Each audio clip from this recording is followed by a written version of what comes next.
Assalamualaikum warahmatullahi wabarakatuh.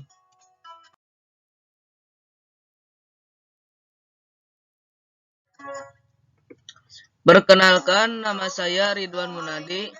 Tempat tanggal lahir Bandung 20 Mei 2005.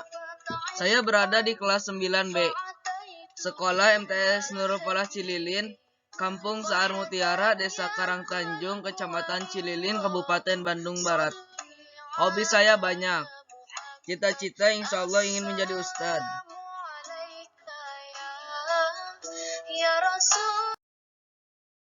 Di sini saya akan menjelaskan biografi Syekh Muhammad Arsyad Al-Banjari atau lengkapnya Syekh Muhammad Arsyad bin Abdullah bin Abdurrahman Al-Banjari.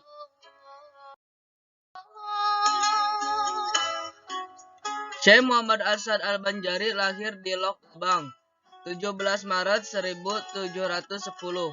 Ia meninggal di dalam pagar 3 Oktober 1812 pada umur 102 tahun. Beliau adalah ulama fikih mazhab Syafi'i yang berasal dari kota Martapura di tanah Banjar, Kesultanan Banjar, Kalimantan Selatan. Dia hidup pada masa tahun 1122 hingga 1227 Hijriah. Dia disebut juga Haji Besar dan mendapat julukan Anumetra Datuk Kalampawan.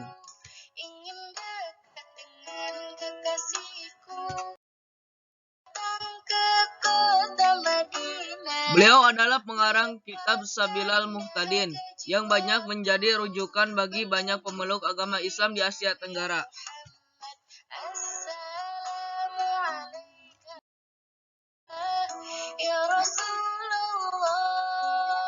Riwayat. Sejak dilahirkan, Muhammad Arsyad melewatkan masa kecil di desa kelahirannya Lok Gebang, Martapura. Sebagaimana anak-anak pada umumnya, Muhammad Arsyad bergaul dan bermain dengan teman-temannya. Namun pada diri Muhammad Arsyad sudah terlihat kecerdasan melebihi dari teman-temannya. Begitu pula akhlak budi pekertinya yang halus dan sangat menyukai keindahan. Di antara kepandaiannya adalah seni melukis dan seni tulis. Pada saat Sultan Tahlilullah sedang berkunjung ke kampung Lok Gebang, Sultan melihat hasil lukisan Muhammad Arsyad yang masih berumur 7 tahun. Terkesan akan kejadian itu, maka Sultan meminta pada orang tuanya agar anak tersebut sebaiknya tinggal di istana untuk belajar bersama dengan anak-anak dan cucu Sultan. Di istana, Muhammad Arsyad tumbuh menjadi anak yang berakhlak mulia, ramah, penurut, dan hormat kepada yang lebih tua. Seluruh penghuni istana menyayanginya dengan kasih sayang. Sultan sangat memperhatikan pendidikan Muhammad Arsyad karena Sultan mengharapkan Muhammad Arsyad kelak menjadi pemimpin yang alim.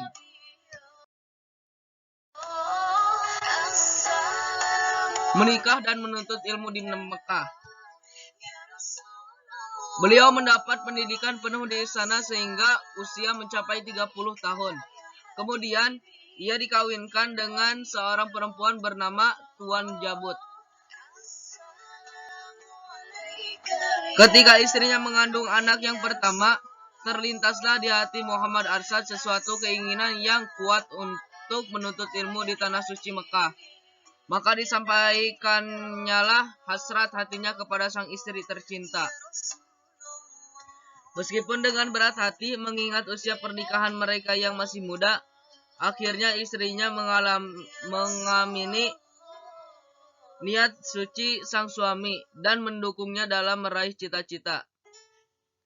Maka, setelah mendapat restu dari Sultan, berangkatlah Muhammad Arsyad ke tanah suci mewujudkan cita-citanya. Derayan air mata dan untayan doa mengiringi kepergiannya. Di tanah suci, Muhammad Arsyad mengaji kepada masyayikh terkemuka pada masa itu. Di antara guru dia adalah Syekh Attaillah bin Ahmad Al-Mishri. Al-Faqih Syekh Muhammad bin Sulaiman Al-Qurdi dan Al-Arif Bilal Syekh Muhammad bin Abdul Karim Al-Samman Al-Hasani Al-Madani.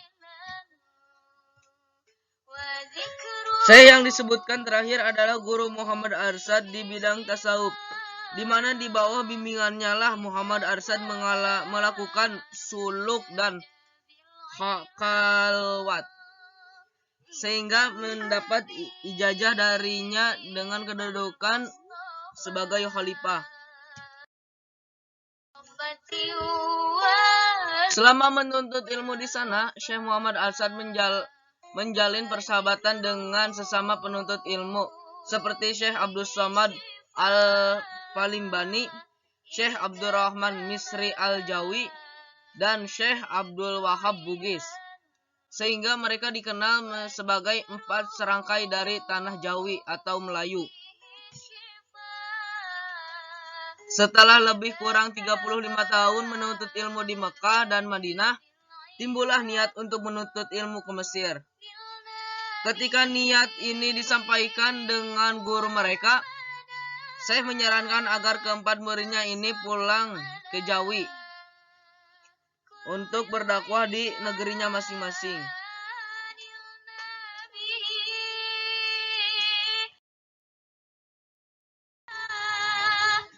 Menikahkan anak. Sebelum pulang, keempat sahabat sepakat untuk berhaji kembali di tanah suci Mekah.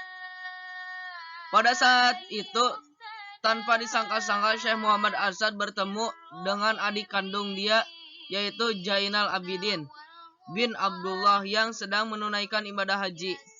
Sang adik membawa kabar berita bahwa anak dia, yaitu Fatimah, sudah beranjak dewasa dan sang anak menitipkan cincin kepada dia.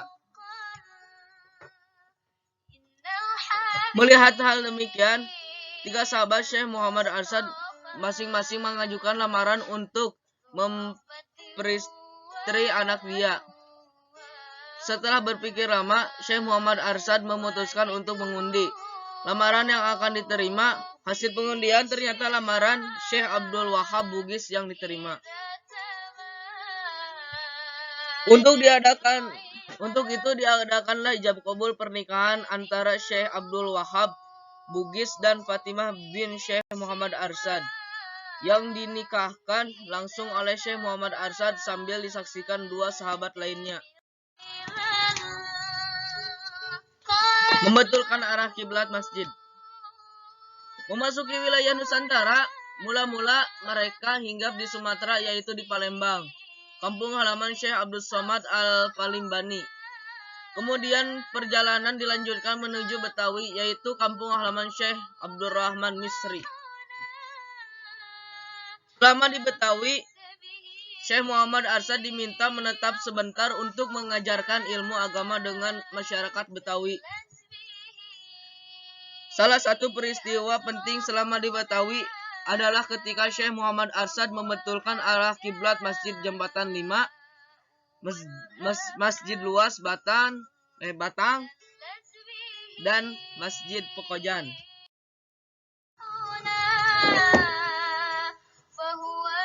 Untuk mengenal peristiwa tersebut, masyarakat sekitar Masjid Jembatan 5 menuliskan di atas batu dalam aksara Arab Melayu atau tulisan Jawi yang bertuliskan bahwa kiblat masjid ini telah diputar ke kanan sekitar 25 derajat oleh Muhammad Arsad Al-Banjari pada tanggal 4 Syafar 1186 Hijriah.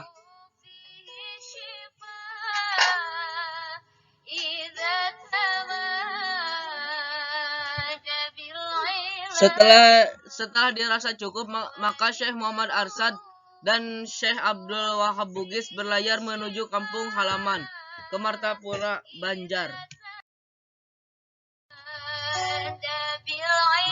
Tiba di kampung halaman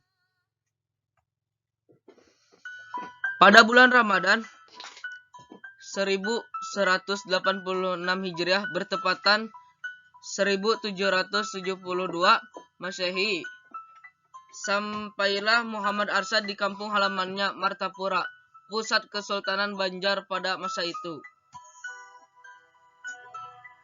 Akan tetapi Sultan Tahlilullah, seorang yang telah banyak membantunya, telah wafat dan digantikan kemudian oleh Sultan Tahmidullah II bin Sultan Tamjidullah I, yaitu cucu Sultan Tahlilullah. Sultan Tahmidullah yang pada ketika itu memerintah Kesultanan Banjar sangat mengaruh perhatian terhadap perkembangan serta kemajuan agama Islam di kerajaannya. Sultan Tahmidullah II menyambut kedatangan dia dengan upacara adat kebesaran. Segenap rakyat pun mengeluh-elukan sebagai seorang ulama matahari agama yang cahayanya diharapkan menyinari seluruh Kesultanan Banjar. Aktivitas dia sepulangnya dari Tanah Suci dicurahkan untuk menyebarluaskan ilmu pengetahuan yang diperolehnya, baik kepada keluarga, kerabat, atau masyarakat pada umumnya. Bahkan, Sultan pun termasuk salah seorang muridnya sehingga jadilah dia raja yang alim dan lagi warok. Selama hidupnya, ia memiliki 29 anak dari 7 istrinya. Hatur nuhun, sakitu wae nu kapihatur. Assalamualaikum warahmatullahi wabarakatuh.